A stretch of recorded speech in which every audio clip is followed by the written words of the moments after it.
పరిపాలన నడుస్తా ఉంది. బుచ్చ చౌదరి గారు ఒక్క నిమిషం వైసీపీ వెర్షన్ తీసుకుందాం. కొండ రాజీవ్ గారు ఉన్నారు, ఆ పార్టీ అధికార ప్రతినిధి.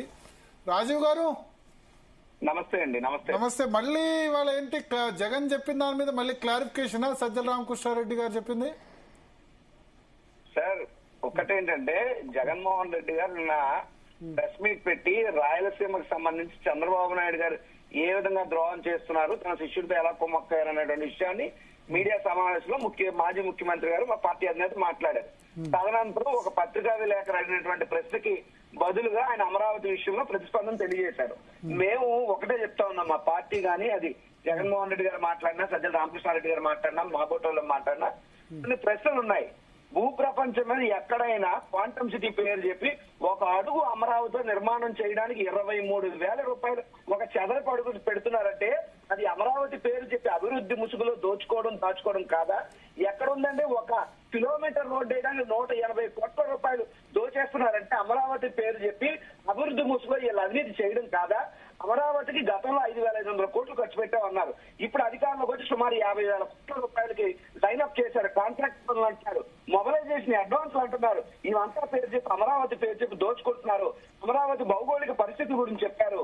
అమరావతిలో ఉన్నటువంటి దాన్ని అమరావతి శివరామకృష్ణ కమిటీ ఏం చెప్పింది, గతంలో కోర్టులు అమరావతి ఉద్దేశించి ఏం మాట్లాడాయి, ఇవన్నీ కూడా చెప్పారు. గతంలో ఎప్పుడైతే ప్రతిపక్ష నేతగా 2014 నుంచి 19 మధ్యలో 2 అసెంబ్లీలో ముఖ్యమంత్రి గారు ఏం చెప్పారు, అమరావతికి మేము వ్యతిరేకం కాదు, లేదా రాజధానికి మేము వ్యతిరేకం కాదు, 30,000 ఎకరాలు ప్రభుత్వ భూమి ఎక్కడ ఉంటే అక్కడ రాజధాని పెట్టండి అని చెప్పి ఘంటాబద్ధంగా ఆన్ రికార్డ్ కొన్ని రికార్డులు తెలియ చూడమనండి. మేము అమరావతికి వ్యతిరేకం అన్నట్టు మా మీద పని చేసుకుని ఎల్లో మీడియా అప్పుడు 30,000 ఎకరాలు ఒక నిమిషం అప్పుడు 30,000 ఎకరాలు కావాలన్నారు.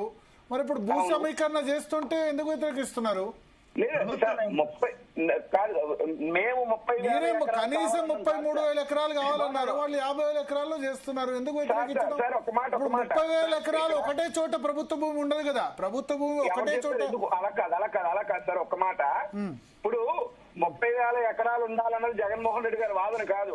30,000 ఎకరాల్లో రాజధాని కడతాం, భూసేకరణ చేస్తాం అంటే మీకు అంత డబ్బు అన్నేసి ఎకరాలు మీకు కావాలనుకుంటే ప్రభుత్వ భూమి ఎక్కడుంటే అక్కడ పెట్టుకోండి. ప్రభుత్వ భూమి ఒకటే చోట 30,000 ఎకరాలు దొరకదు కదా, మధ్యలో ప్రైవేట్ భూమి కూడా ఉంటుంది. అలాంటప్పుడు కట్టకూడదు. 30,000 ఎకరాలు ఎవరు బాగుపడుతామని మీరే కనీసం 30,000 ఎకరాలు అన్నారు కదా. 30,000 ఎకరాలు సార్. ఒక మాట, దేశంలో అత్యంత రద్దీగా ఉండే రైల్వే స్టేషన్ ఏదండి? Calcutta railway station. ఎన్ని ఎకరాల్లో ఉందండి? నేను ఒకటే అడుగుతున్నా. ఇప్పుడు భోగాపురం ఎయిర్పోర్టు చంద్రబాబు నాయుడు నాదే అంటున్నారు ఆయన. Bhogapuram airport, Kuppam airport, Amaravati airport ఒకేసారి అనౌన్స్ చేశారు. ఏది మిగతా రెండు ఎందుకు కదలేదు? వీళ్ళు ప్రచారాలకు మాత్రం పనిచేస్తారు. మేము ప్రజల కోసం, రాష్ట్రం కోసం పనిచేస్తాం. ఎక్కడ అమరావతికో లేదా రాష్ట్ర రాజధాని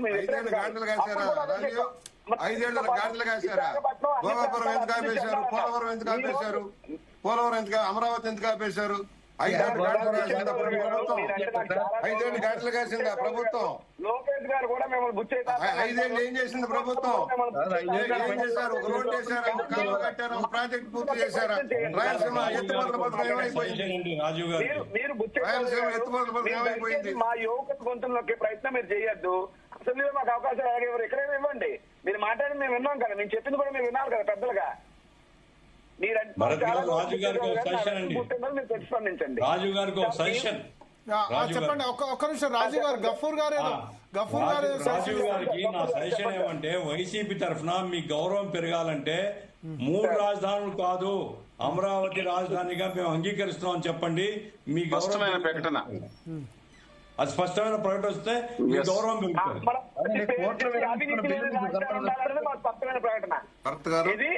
అమరావతి పేరు చెప్పి అవినీతి లేని రాజధాని నిర్మాణం జరగాలని మా ఓకే, మీకు ఏమని డిమాండ్ చేయండి. అదొక్కటి అవినీతి లేని పారదర్శకంగా ఉండే రాజధాని నిర్మాణమే కోరుకుంటున్నాం. కానీ క్లారిటీ ఉంది, మాకు స్పష్టత ఉందండి. రాజీవ్ గారు నమస్కారం. చెప్పండి సార్, నేను తర్వాత మాట్లాడతాను. నాకు అవకాశం ఇంత నుంచి ఇవ్వట్లేదు. చెప్పండి. భరత్ గారు శ్రీనివాస్ గారు నిజంగానే అప్పటి నుంచి మాట్లాడలేదు. శ్రీనివాస్